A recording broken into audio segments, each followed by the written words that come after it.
नमस्कार दोस्तों, CUET test prep के हमारे YouTube चैनल पे आपका एक बार फिर से स्वागत है। इन्वायरमेंटल साइंस की लेक्चर सीरीज में हम आज लेक्चर 17 में यूनिट 3 में जो मॉनिटरिंग पॉल्यूशन पे टोटली बेस्ड है, हम उसमें जो भी मोस्ट इम्पॉर्टेंट पॉइंट है उसका डिस्कशन करेंगे। ओके, तो जो आने वाली 2 3 4 5 वीडियोस होंगी वो बेसिकली लेक्चर्स होंगे, वो बेसिकली पॉल्यूशन पे मोस्ट इम्पॉर्टेंट टॉपिक जो भी यूनिट 3 में उस पे होंगे, बेस्ड होंगे। ओके, सो हमारे चैनल को ज़्यादा से ज़्यादा लाइक शेयर सब्सक्राइब करिए, अपने दोस्तों में भी शेयर करिए, जाकि अगर उनको कोई भी हेल्प इन्वायरमेंटल साइंस से रिलेटेड चाहिए होगी तो मिल सकती है। अगर आपको CUET एग्ज़ाम से रिलेटेड भी कोई इश्यूज़ है, परेशानी है, तो हम आप हमें कमेंट बॉक्स में कमेंट करिए, हम आपको उस परेशानी को दूर करने की कोशिश करेंगे। ओके, सो जो ये मॉनिटरिंग पॉल्यूशन है बेसिकली ये बहुत बड़ा इशू है today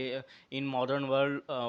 human are facing a very challenging situation ki how to tackle this pollution, and which is also causing a various health issue in human and also the uh, animals and the plants, and overall threatening our earth ecosystem and environment. Okay, so जो भी important है हम उसके बारे में देखेंगे। सबसे पहला पॉइंट है कि पॉल्यूशन मॉनिटरिंग में हम दो चीज़ों को देखेंगे, प्राइमरी एंड सेकेंडरी पॉल्यूटेंट क्या होते हैं और कंसेप्ट ऑफ कार्बन क्रेडिट क्या है। हम इस जो पहला टॉपिक है उसको उसमें ये दो टॉपिक को देखेंगे। फिर जो सेकेंड टॉपिक है मॉनिटरिंग द एटमॉस्फेयर टेक्निक जो होती है कि उसमें क्या क्या टेक्निक्स हैं उनके बारे में देखेंगे। फिर जो international national air quality standard है जो तीसरा टॉपिक है, उसमें national ambient air quality monitoring and central and state pollution control board को देखेंगे, और नेशनल एयर मॉनिटरिंग प्रोग्राम क्या था उसके बारे में देखेंगे। फिर वाटर टेस्टिंग में हम बेसिकली जो वेरियस इंडिकेटर्स होते हैं वाटर वाटर क्वालिटी के देखेंगे उनको। And there is a one two terms BOD and COD। So we will discuss BOD, यानी कि BOD मीन्स सिंपली होता है biological oxygen demand, and COD means इसका मैं फुल फॉर्म बता देता हूँ कि केमिकल ऑक्सीजन डिमांड। सो जब हम इसको डिस्कशन करेंगे तो मैं आपको ये क्या होता है इसके कंसेप्ट के बारे में डिटेल में बताऊंगा। फिर लास्ट है कि सॉइल टेस्टिंग, तो वेरियस सॉइल इंडिकेटर्स क्या होते हैं, जैसे कि बायोलॉजिकल इंडिकेटर्स क्या हैं सॉइल के, physical indicators, and there is a chemical indicators. So we all discuss all these important topic related to unit 3. So let's begin with the pollution monitoring, primary and secondary pollutant. Okay, so in this lecture I am going to discuss primary and secondary pollutant. Okay, what the definition and the examples related to primary and secondary pollutant. So let's begin with primary and secondary pollutant. um, so what is the primary pollutant and secondary pollutant? After before going through the primary and secondary pollutant, I just want to tell you the pollutant means simply a element or molecule or particles involved in pollution.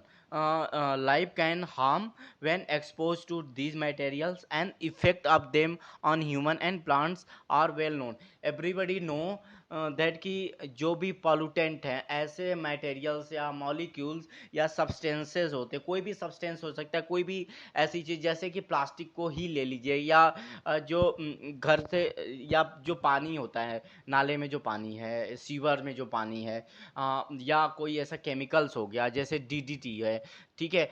तो या जो हमारी factories से जो भी धुआं निकल रहा है वो सब क्या है, पॉल्यूटेंट है, इनको ही पॉल्यूटेंट बोलते हैं, ठीक है। और ये सबको पता है कि प्लांट को, एनिमल्स को एंड ह्यूमंस को इनके हेल्थ पे वेरी सीवियर इफेक्ट डालते हैं और लाइफ को थ्रेटन करते हैं, ठीक है।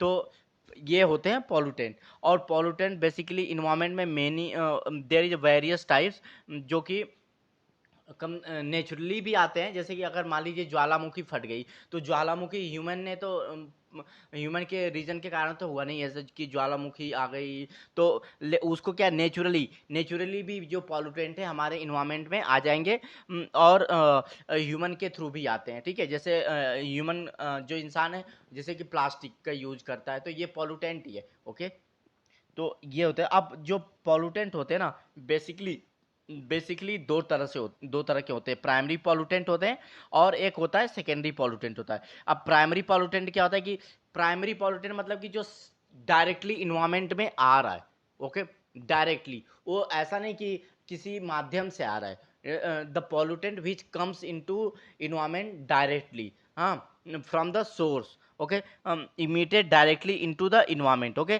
and the secondary pollutant is formed from primary pollutant and external factor. So जो सेकेंडरी पॉल्यूटेंट है इट टोटली डिपेंड कि प्राइमरी पॉल्यूटेंट से कोई जो भी सब्सटेंस बन रहा है वो अगर पॉल्यूट कर रहा है इन्वायरमेंट को तो ये सेकेंडरी पॉल्यूटेंट हो गया। लेकिन ऐसा पॉल्यूटेंट जो इन्वायरमेंट में डायरेक्टली आ रहा है वो क्या हो गया, प्राइमरी पॉल्यूटेंट हो गया। अब जैसे कि अगर हम मान लीजिए कि प्राइमरी पॉल्यूटेंट का एग्जांपल लेते हैं तो जो इंडस्ट्री है उसकी चिमनी से धुआं निकल रहा है, ठीक है, जिसमें कि CO2, CO and nitrous oxide, NO2 या NO या फिर और भी गैसेस हो सकती हैं जो इन्वायरमेंट में जा रही हैं, ठीक है, तो या जैसे कि मेथेन भी ले लीजिए। तो ये सब चीज़ें क्या कर रही हैं, वो इन्वायरमेंट को पोल्यूट कर रही हैं, लेकिन वो डायरेक्टली इन्वायरमेंट में जा रही हैं, ठीक है। तो ये हो गए, ये क्या किसके सोर्स हो गए, ये हो गए प्राइमरी पॉल्यूटेंट के सोर्स हो गए, एग्जाम्पल्स हो गए, ठीक है। अब जैसे कि ओजोन, हमारा जो कि ओजोन बनती है, ओजोन जो इन्वायरमेंट में सबसे निचली सतह पे बनती है ना, तो पेट्रोल पंप के आसपास जो पेट्रोल से गैसेस रिलीज होती हैं, पेट्रोल पंप के आसपास बनती है, वो सनलाइट के रिएक्शन से बनती है ओजोन। अगर हम पृथ्वी के एटमॉस्फेयर की निचली सतह पे जो कि पे बात करें तो जो ओजोन क्रिएट होती है वो क्या है कि सेकेंडरी पॉल्यूटेंट हो गया। वो डायरेक्टली इन्वायरमेंट में नहीं आती, वो रिएक्शन सनलाइट और वेरियस हाइड्रोकार्बन जो आसपास में पेट्रोलियम प्रोडक्ट के कारण जो पेट्रोलियम उत्पाद होते हैं पेट्रोल पंप के आसपास, उनके जो उनका उससे उत्सर्जन होता है, उस पर जब रिएक्शन होता है सनलाइट का तो उससे ओजोन भी क्रिएट होता है। तो वो डायरेक्टली नहीं आया, वो किसी के रिएक्शन के कारण ओजोन हमारा क्रिएट हुआ, तो ये सेकेंडरी पॉल्यूटेंट हो गया। सो ठीक है, तो ये अल्टीमेटली मैंने डिस्क्राइब कर दिया है कि प्राइमरी पॉल्यूटेंट और सेकेंडरी पॉल्यूटेंट होता क्या है। अब हम डिटेल में थोड़ा अगर देखते हैं कि प्राइमरी पॉल्यूटेंट क्या होता है, तो primary pollutant is an air pollutant emitted directly from a source. जैसे मैंने बताया कि इंडस्ट्री से हमारा निकल रहा है जो धुआं, वो क्या हो गया, वो हमारा डायरेक्टली इन्वायरमेंट में जा रहा है, इसीलिए वो प्राइमरी पॉल्यूटेंट हो गया। और primary pollutant form and emitted directly from a particular source, जो भी सोर्स होता है, जैसे चिमनी हो गई ना इंडस्ट्री की, वहां से निकल रहा है। और एग्जाम्पल में लेंगे तो जैसे पार्टिकुलेट्स हैं या कार्बन मोनोऑक्साइड है, नाइट्रस ऑक्साइड है या सल्फर डाइऑक्साइड है, तो ये क्या हो गए, ये डायरेक्टली इन्वायरमेंट में आ रहे हैं इंडस्ट्री के थ्रू, ठीक है। या जैसे कि आप गाड़ी चला रहे हो 4 व्हीलर 2 व्हीलर, तो उनसे जो धुआं निकल रहा है वो भी इन्वायरमेंट में डायरेक्टली जा रहा है। तो वो कौन कौन से हो सकता है, CO2 हो सकता है, कार्बन डाइऑक्साइड हो सकता है, कार्बन मोनोऑक्साइड हो सकता है, नाइट्रस ऑक्साइड हो सकता है, सल्फर ऑक्साइड हो सकता है। तो ये पूरे जो है प्राइमरी पॉल्यूटेंट होते हैं, और ये ना डायरेक्टली इन्वायरमेंट में आते हैं, और ये एटमॉस्फेयर में बनते नहीं है, ये कभी एटमॉस्फेयर में नहीं फॉर्म होते हैं। ये सेकेंडरी पॉल्यूटेंट जो मैंने पहले बताया कि सेकेंडरी पॉल्यूटेंट जो होता है वो इन्वायरमेंट में क्रिएट होता है, प्राइमरी पॉल्यूटेंट कभी इन्वायरमेंट में क्रिएट नहीं होता है, ठीक है। वो डायरेक्टली इन्वायरमेंट में आता है, ठीक है, किसी ना किसी सोर्स के थ्रू। जैसे कि आप गाड़ी चला रहे हो तो धुआं निकलता है 4 व्हीलर या 2 व्हीलर से जो भी है, या इंडस्ट्री से धुआं निकल रहा है, तो वो क्या डायरेक्टली इन्वायरमेंट में हमारी CO2 को या SO2 को डाल रहा है, तो ये प्राइमरी पॉल्यूटेंट हो गए, ठीक।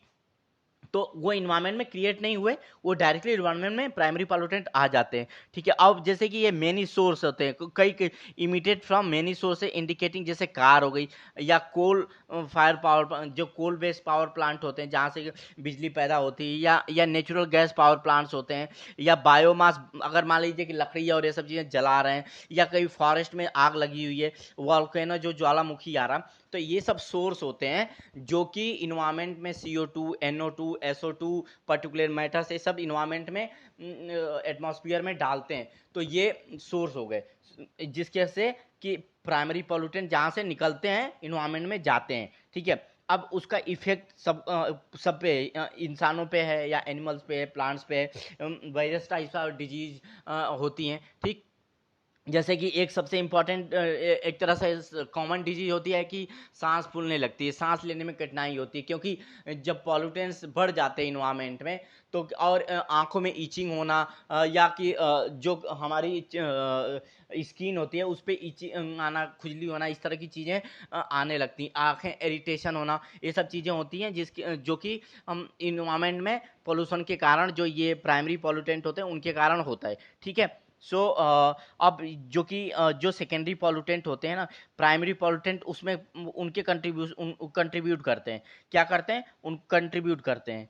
ठीक है, कंट्रीब्यूट करते हैं किसमें, सेकेंडरी पॉल्यूटेंट के फॉर्मेशन में। ठीक है, जैसे कि ओजोन का बनना ग्राउंड लेवल पे मैं पहले बताया था, और स्मॉग जो क्रिएट होता है, जैसे कि आपने कोल्ड के जो वेदर होता है, कोल्ड वेदर होता है, या कि ठंडी में जब आपने देखा होगा दिल्ली में दिवाली के आसपास जब पटाखे या ये सब चीज़ें छूटते हैं तो क्या होता है, बहुत ज़्यादा धुंध और कोहरे टाइप का हो जाता है, स्मॉग क्रिएट होता है वो। ठीक है, तो वो बहुत पॉल्यूटेड सिटी में होता है, डेंसिटी पॉल्यूटेड, जहाँ पे कि गाड़ियाँ और इंडस्ट्रीज ये सब चीज़ें ज़्यादा होती हैं। ठीक है, क्योंकि ऑलरेडी गाड़ियों से या इंडस्ट्री से जो चिमनी से धुआं निकल रहा होता है, स्मॉग निकल रहा होता है, वो इकट्ठा होने लगता है, वो डिस्पर्स नहीं होता, माने कि वो फैलता नहीं है, तो वो एक जगह रहता है। अब सनलाइट पड़ती है, फिर तो उसके कारण से ना कुछ केमिकल रिएक्शन होते हैं, और वो केमिकल रिएक्शन फिर उस जो पहले तो ब्लैक होता है स्मोक, लेकिन वो स्मोक में बदल जाता है,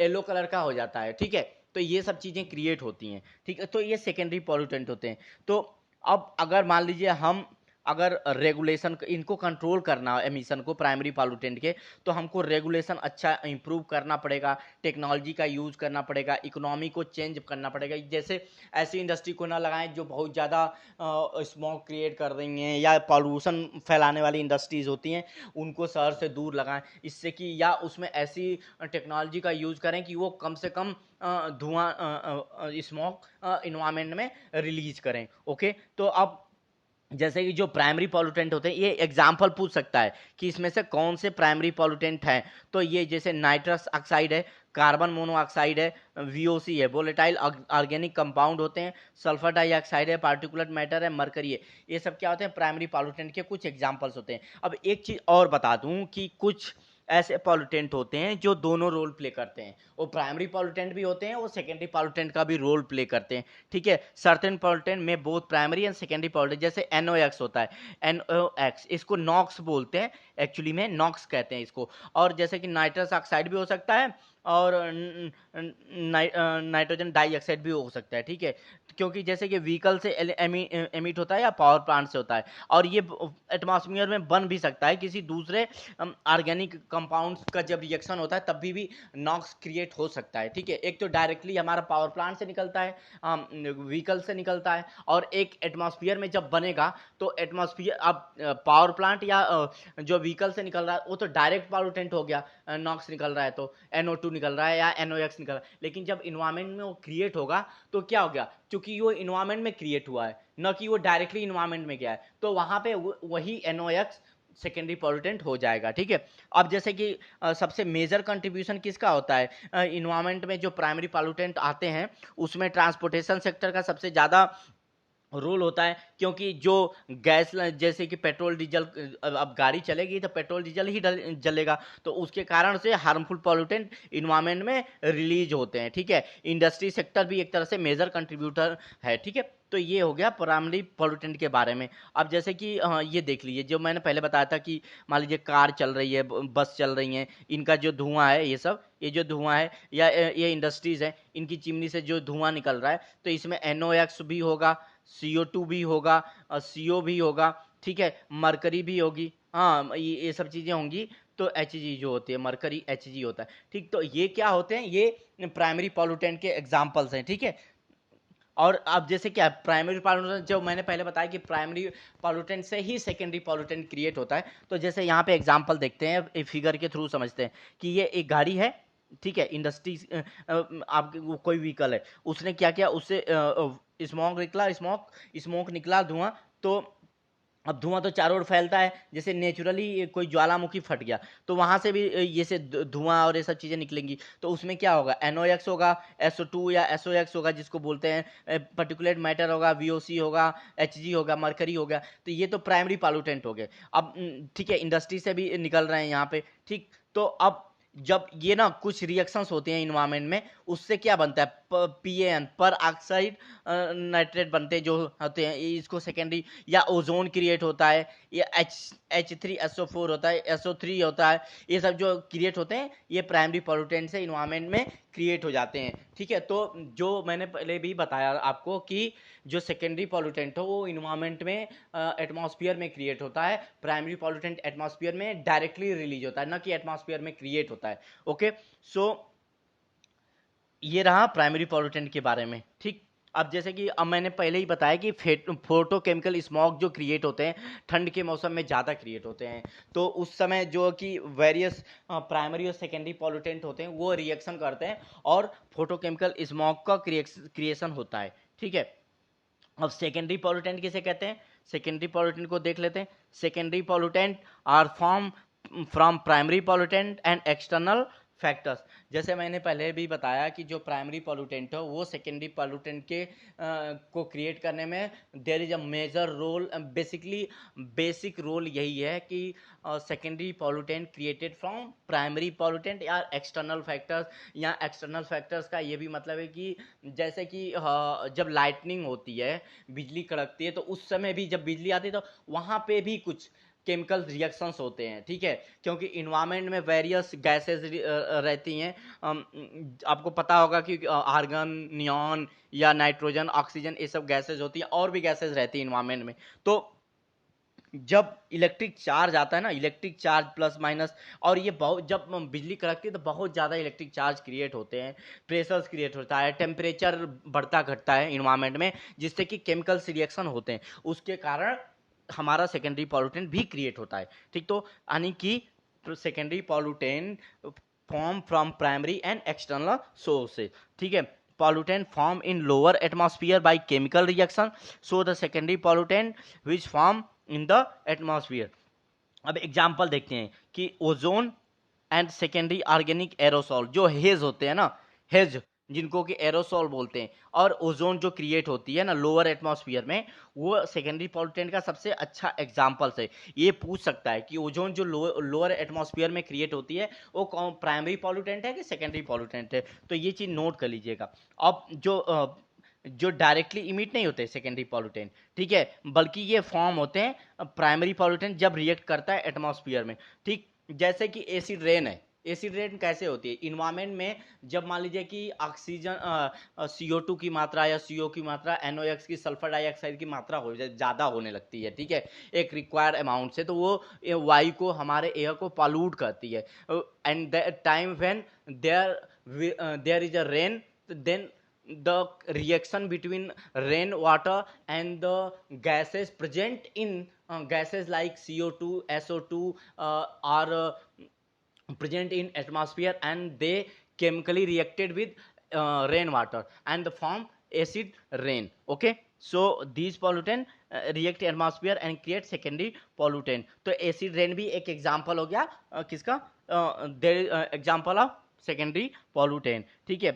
अब सोर्स से डायरेक्ट इमिट नहीं होता है, जैसे कि मैंने बताया कि व्हीकल और पावर प्लांट से जो पॉल्यूटेंट रिलीज होते हैं डायरेक्टली एटमॉस्फेयर में, वो प्राइमरी पॉल्यूटेंट होते हैं, ठीक। अब ये क्या होते हैं कि ये फॉर्म होते हैं, रिजल्ट होते हैं एमिट, जो भी सोर्स से एमिट होता है ना वो मॉलिक्यूल एटमॉस्फेयर में क्रिएट करता है नया पॉल्यूटेंट। जैसे कि गैस जो रिलीज हुई मान लीजिए कि पावर प्लांट से या एटमॉस्फेयर में व्हीकल से, that gas it might be CO2, SO2 या NO2 या mercury, or it is a mixture of all the gases, and when it released in atmosphere it chemically reacted with the uh, some other gases or chemicals present in the atmosphere and form secondary pollutant, okay। I think it's a more you are now clear कि how the primary pollutant help in creating secondary pollutant। So हम इस नतीजे पे पहुंचे कि जो prime secondary pollutant होता है वो एटमॉस्फेयर में फॉर्म होता है, क्रिएट होता है। अब एग्जांपल्स के थ्रू देखते हैं। तो जो ओजोन है वो कैसे बनती है? Form when hydrocarbons and nitrogen oxide combined in the presence of sunlight. किसके? सनलाइट के प्रेजेंट में। सनलाइट के प्रेजेंट में जो हाइड्रोकार्बन्स है, हाइड्रोकार्बन प्लस NOx, ये जब मिलते हैं तो क्या बनता है? हमारा O3 बनता है, ओजोन बनता है। ठीक है। और यहाँ पे क्या होता है? सनलाइट होता है। सनलाइट प्रेजेंट होती है और हाइड्रोकार्बन इन द सेंस कि जैसे मेथेन, एथेन, जिसमें कि बेंजीन, जैसे कि ये जो पदार्थ होते हैं ना, ये जो कंपाउंड्स होते हैं, ये पेट्रोल, जहाँ पे पेट्रोल पंप्स होते हैं उसके आसपास ज़्यादा पाए जाते हैं। पेट्रोलियम प्रोडक्ट जहाँ पे मिलते हैं उनके आसपास ज़्यादा, तो वहाँ पे ही बेसिकली ओजोन्स ज़्यादा क्रिएट होती हैं। ओके, सनलाइट की प्रेजेंट में। और वहाँ पे अगर नॉक्स है, नाइट्रोजन ऑक्साइड है, तो वो जब हाइड्रोकार्बन से रिएक्ट करेगी नाइट्रोजन सनलाइट के प्रेजेंट में, तो वो क्या बनाती है? ओजोन बनाती है। फिर एक NO2 होता है। NO2 नाइट्रोजन डाइऑक्साइड होता है। वो कैसे मिलता है? कि जो NO होता है, NO combined with oxygen in the air में जब ऑक्सीजन क्रिएट, ऑक्सीजन और NO प्लस ऑक्सीजन ये क्रिएट होते हैं इन द एयर, तो NO2 बनाते हैं, नाइट्रोजन डाइऑक्साइड बनाते हैं। अब देखिए एसिड रेन के बारे में। एसिड रेन क्या होता है? जब सल्फर डाइऑक्साइड जो होता है, acid rain form when sulphur dioxide and nitrogen oxide react with water. तो जो वही एसिड रेन, वही तभी जो रेन होती है ना, बारिश होती है, तो उसमें सल्फर डाइऑक्साइड मिला हुआ होता है या नाइट्रोजन ऑक्साइड मिला हुआ होता है। वो जो कि रेन जब बारिश होती है तो उसके वाटर से रिएक्ट कर जाती है, उसमें घुल जाती है, और वही हमारे अर्थ पे या हमारे खेतों में, हमारे घरों पे वो जो बारिश होती है उसमें नाइट्रोजन ऑक्साइड, सल्फर की मात्रा ज़्यादा होती है। ठीक है, जो कि हार्मफुल होती है। सो सेकेंडरी, अब एक चीज़ और होती है, सबसे इंपॉर्टेंट फैक्टर क्या होता है? इंपॉर्टेंट कैरेक्टरिस्टिक्स होती है एक तरह से सेकेंडरी पॉल्यूटेंट की, कि they are harder to control because they have different ways of synthesizing and formation are not well understood। आज तक इनको कंट्रोल कर पाना मुश्किल इसीलिए क्योंकि इनका सिंथेसिस जो होती है या फॉर्मेशन होता है, वो आज तक किसी ने कोई साइंटिस्ट प्रॉपर अंडरस्टैंडिंग नहीं हो पाई है। ठीक है, वो सिचुएशनली अंडरस्टैंडिंग होती है, लेकिन आज तक जैसे कि एसिड रेन हो रही है, तो एसिड रेन क्रिएट जो होती है उसमें क्या क्या इवेंट्स होते हैं, ये बेसिकली जो कहते हैं ना, डिटेल्ड एकदम एग्जैक्ट डिस्क्रिप्शन कहीं भी नहीं मिलेगा। ठीक है, एक जनरल डिस्क्रिप्शन होता है कि एसिड रेन है तो SO2 या NO2 जो रेन के ड्रॉप्स होते हैं, रेन वाटर होता है, उसमें एक दूसरे से रिएक्शन करके वो रेन वाटर में मिल जाती हैं, CO2 या NO2, और एसिड रेन होता है। ठीक, so they are form naturally in the environment and cause problem like photochemical smog. आप ज़्यादातर दिल्ली या बहुत जो बड़े शहर हैं उसमें एक सबसे इम्पोर्टेंट समझ लीजिए कि समझने वाला एग्जांपल से, जो दिल्ली में होंगे, दिवाली के समय बहुत खराब सा मौसम हो जाता है, चारों तरफ धुंध रहती है और उसका कलर कभी कभी पीला सा दिखने लगता है। तो क्या होता है कि एक फिनोमिना होती है टेम्परेचर इन्वर्जन की। जनरली क्या होता है कि जब आप धरती से ऊपर जाएंगे एटमॉस्फेयर में तो टेम्परेचर घटता जाता है, लेकिन कभी कभी ये होता है कि जब ऊपर का टेम्परेचर कम घटता है, नीचे का टेम्परेचर कम हो जाता है और ऊपर का टेम्परेचर ज़्यादा रहता है, तो धरती के आसपास का टेम्परेचर ज़्यादा रहता है। उसके कारण क्या होता है कि जो गाड़ियों का धुआं या इंडस्ट्री का धुआं लोअर एटमॉस्फेयर में ट्रैप हो जाता है, और सनलाइट पड़ती है और वेरियस केमिकल्स रिएक्शंस होते हैं, क्योंकि दिवाली के आसपास पटाखे और ये सब चीज़ें जलती हैं, तो उनसे भी जो गैसेस निकल रही होती है ना, SO2, NO2, नॉक्स, ये सब क्या करती हैं कि फोटो एक स्मॉग क्रिएट कर लेती हैं। ठीक है, उसी को, और उनका कलर येलो टाइप का होता है। ठीक, चलिए आगे देखते हैं। तो secondary pollutant are concerning as they can be form from many different compound. अब ये बहुत से कंपाउंड होते हैं, उसके कारण फॉर्म होते हैं। कोई एक दो रीजन नहीं होता है, इसीलिए ये ज़्यादा चिंता का विषय होता है। ठीक है, तो अब जैसे कि एक फोटोकेमिकल स्मॉग की फिनोमिना होती है जो मैंने डिस्क्राइब किया अभी, वो हाई डेंसिटी सिटीज़ होती है ना, वहाँ पे देखी जाती हैं।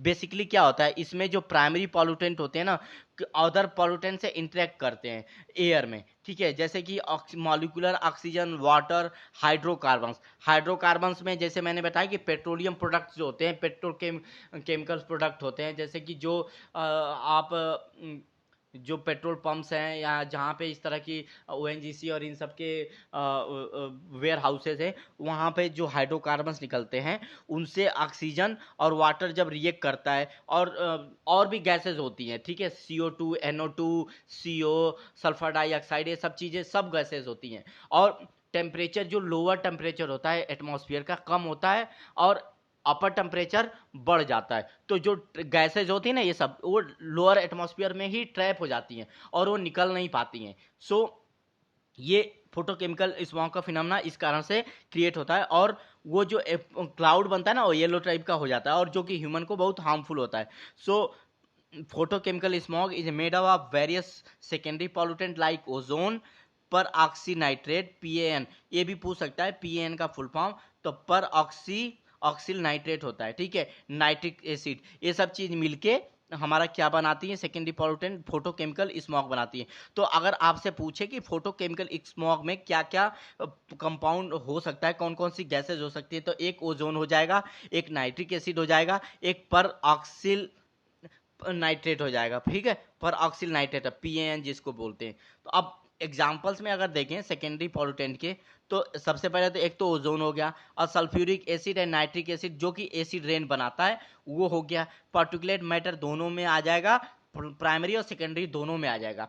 फिर नाइट्रोजन ऑक्साइड भी आ जाएगा एंड पर ऑक्सिल नाइट्रेट भी आ जाएगा। तो ये सब चीजें क्या होती हैं, ये होती हैं सेकेंडरी पॉल्यूटेंट के एग्जाम्पल्स होते हैं। ठीक है, अब जनरली क्या एटमॉस्फेयर में जो मैंने टेम्परेचर इन्वर्जन की फिनोमेना बताई, उसी के कारण फोटोकेमिकल्स स्मॉग होते हैं, और वो जो एटमॉस्फेयर है ना, उसी में सब कुछ चीज़ें क्रिएट होती हैं। ठीक है, और जो डाउनवर्ड एमिशंस होते हैं ना, उसको ही प्रोड्यूस करती हैं वो, और उनके कारण ही एक क्रिएट होती है, ये सेकेंडरी पॉल्यूटेंट क्रिएट होते हैं। और जब प्राइमरी पॉल्यूटेंट्स क्या होते हैं ना, ट्रैप हो जाते हैं एटमॉस्फेयर में, ट्रैप हो जाते हैं, जो कि इन्वर्जन लेयर, जो मैंने इन्वर्जन टेम्परेचर इन्वर्जन का कंसेप्ट बताया कि जनरली क्या होता है कि टेम्परेचर जो जब हम अर्थ में जब ऊपर जाते हैं ना, अर्थ में ऊपर एटमॉस्फेयर में जाते हैं, एटमॉस्फेयर में ऊपर जाते हैं, तो टेम्परेचर क्या होता है, घटता जाता है। टेम्परेचर ऊपर जाने पे घटता जाता है,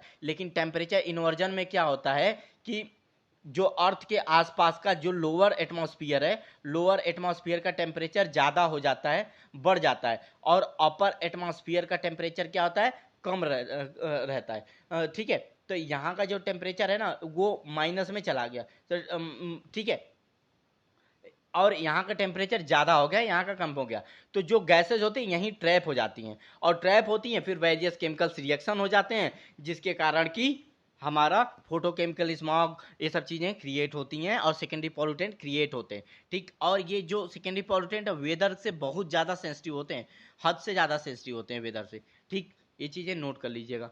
सो ये हमारा सेकेंडरी पॉल्यूटेंट रहा। देखिए, जैसे इस तरह का इन्वायरमेंट क्रिएट हो जाता है दीपावली के आसपास में, दिल्ली में या बड़े शहरों में। ठीक है, अब देखते हैं कि ये अब फोटोकेमिकल स्मॉग जो होता है ना, क्रिएट कैसे होता है। आप यहाँ पे फिगर से भी समझ सकते हैं कि सनलाइट जो होती है ना, NO2 से रिएक्ट करती है और अदर मॉलिक्यूल से, और एक फॉगी फॉगी इन्वायरमेंट क्रिएट हो जाता है, वही होता है फोटोकेमिकल स्मॉग, उसको ही बोलते हैं। ठीक है, ये येलो कलर का है ना, ये देखिए येलो कलर का, ये जो है ये येलो कलर का है, फोटोकेमिकल से स्मॉग होता है। तो अगर पूछ दिया कि फोटोकेमिकल स्मॉग का कलर कैसा होता है, तो वो क्या है, येलो टाइप का होता है। अब देखिए, क्योंकि ये सन की लाइट का, ये सन का रेडिएशन आ रहा है अर्थ पे। ठीक, अब इन्वायरमेंट में NO2 है, नाइट्रोजन ऑक्साइड है। ठीक है, अब जो और वहाँ पे इन्वायरमेंट में वाटर भी प्रेजेंट होता है। ठीक, अब ये जब सन की लाइट इस पे पड़ती है तो एक तो ये नाइट्रस ऑक्साइड होता है, और एक ऑक्सीजन रिलीज होता है नाइट्रोजन ऑक्साइड से। तो जो अब क्या होता है कि हाइड्रोकार्बन्स होते हैं ना, जैसे कि पेट्रोल पंप के आसपास चूंकि वो पूरा का पूरा पेट्रोलियम पदार्थ होते हैं, तो उससे हाइड्रोकार्बन्स निकलते हैं, रिलीज होते रहते हैं। और नाइट्रोजन से ही ये पीएन निकलता है, ठीक है, वो एल्डिहाइड ये भी निकलते हैं। तो ये सब चीजें क्या होती है, अब ऑक्सीजन का मॉलिक्यूल प्रेजेंट होता है, ऑक्सीजन प्रेजेंट होता है, वाटर प्रेजेंट होता है, और नाइट्रस ऑक्साइड प्रेजेंट होता है। तो ये तीन चीजें प्रेजेंट होती हैं और सन की लाइट भी प्रेजेंट हो जाती है, ठीक है। तो इससे ये जो सन की लाइट है और ऑक्सीजन का मॉलिक्यूल है या नाइट्रोजन का मॉलिक्यूल है, ये क्या करता है, ये रिएक्शन करता है। ये आपस में जब रिएक्शन करते हैं तो ये HNO3 नाइट्रिक एसिड बनाते हैं, PAN बनाते हैं, एल्डिहाइड बनाते हैं, ठीक है, ओजोन बनाते हैं। और ये ओजोन, एल्डिहाइड और नाइट्रिक एसिड और पैन और ये सब चीज़ें मिलके ही फोटोकेमिकल स्मॉग क्रिएट करती हैं, ठीक है। सो आज का ये टॉपिक रहा कि हमने इसमें देखा कि जो फोटोकेमिकल स्मॉग है कैसे क्रिएट हो रहे हैं, प्राइमरी पॉल्यूटेंट क्या होते हैं, सेकेंडरी पॉल्यूटेंट क्या होते हैं, पॉल्यूटेंट क्या होते हैं। सो अगर इसमें कोई भी डाउट हो तो हमें कमेंट बॉक्स में कमेंट करिए, हम आपके उस डाउट को क्लियर करेंगे। और CUT एग्ज़ाम से रिलेटेड भी कोई भी प्रॉब्लम हो, आप हमें कमेंट बॉक्स में ज़रूर कमेंट करिएगा, हम उसको जहाँ तक हो सकता है आपकी प्रॉब्लम को सॉल्व करने की कोशिश करेंगे। सो हमारे चैनल को लाइक शेयर सब्सक्राइब करिए। तब तक के लिए आपको थैंक यू।